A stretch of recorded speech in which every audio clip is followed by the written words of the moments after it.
Ahora vamos a ver el gráfico del histograma, que es un gráfico de distribución de valores y sería una forma más común en arqueología de lo que sería el gráfico de tallo y hojas. La información es bastante similar, la que presentan ambos gráficos.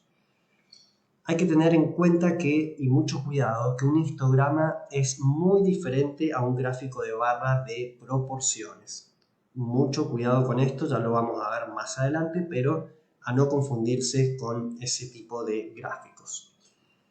Bien, de alguna manera, acá tenemos lo que sería un gráfico de tallo y hojas, nada más que en vez de que los tallos estén dispuestos en forma vertical, están en forma horizontal. Y podemos ver aquí el nivel o la concentración y en este caso un valor atípico. Un histograma es básicamente una representación visual de estos mismos valores con barras. Pero fíjense que generalmente los histogramas se presentan sin reportar los valores que hay dentro de estas barras. Es mucho más intuitivo, mucho más claro, mucho más visual, pero esa simpleza, esa ventaja de ser más simple, viene con la desventaja de que no se muestran los números del lote original.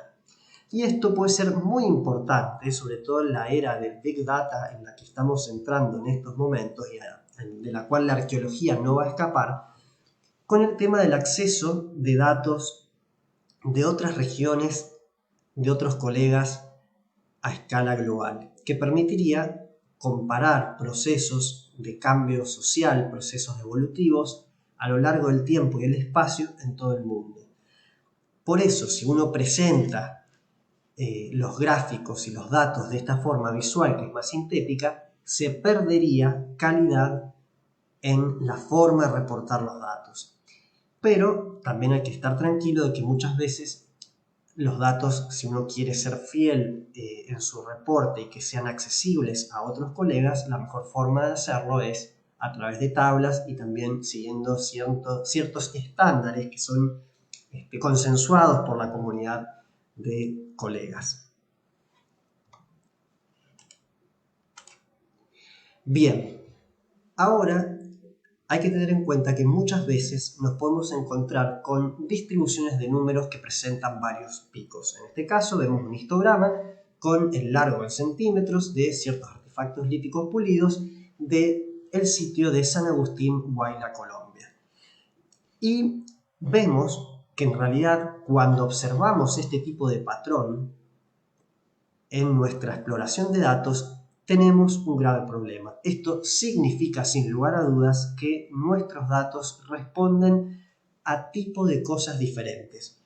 O bien provienen de dos áreas diferentes del sitio, o bien pertenecen a materias primas distintas, pero algo está sucediendo. Hay algo que no está permitiéndonos a nosotros ver un patrón uniforme en estos lotes.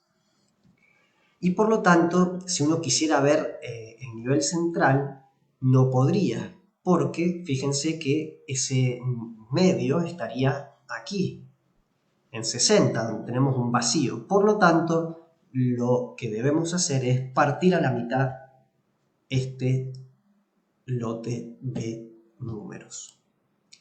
Entonces, cuando vemos distribuciones de varios picos, normalmente significa que el lote de números está perteneciendo a casos de diferentes cosas. Generalmente cuando tenemos un lote, los casos de una misma variable tienen un solo pico que agrupa la mayoría de los casos. Entonces, si hay dos o más picos, eso implica que hay varias clases de cosas mezcladas en el medio.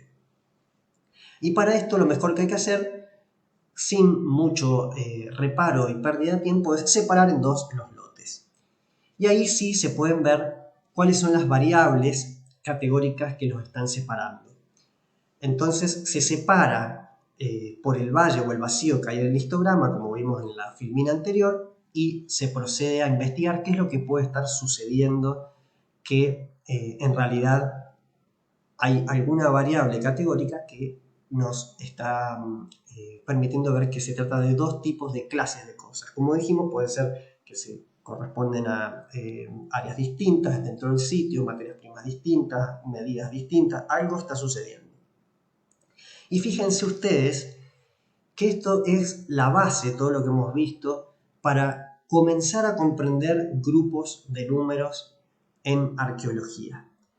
Y les puedo asegurar que lamentablemente muy pocos colegas hacen esta tarea y nos presentan datos sin que nosotros sepamos que están metiendo cosas distintas en un mismo gráfico, y eso en realidad permite que sus afirmaciones sean totalmente enclenques, endebles.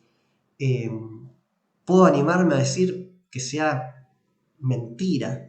Y entonces uno se pregunta, ¿para qué tanto esfuerzo en hacer el trabajo de campo? ¿Para qué tanta, digamos, exclamación acerca de la ética del arqueólogo que destruye el registro y que por eso es tan importante reportar los datos a sus colegas de la mejor forma posible, si luego de haber hecho toda esta tarea supuestamente de la mejor forma posible, por simple pereza, ignorancia o brutalidad, no hacen este tipo de tarea de ver si un primer grupo de números que intuitivamente se piensa que están agrupados no presenta variaciones y picos diferentes que en realidad nos harían tomar decisiones y recaudos sobre separar esos grupos de números e indagar por qué hay dos grupos o más de números en nuestros lotes.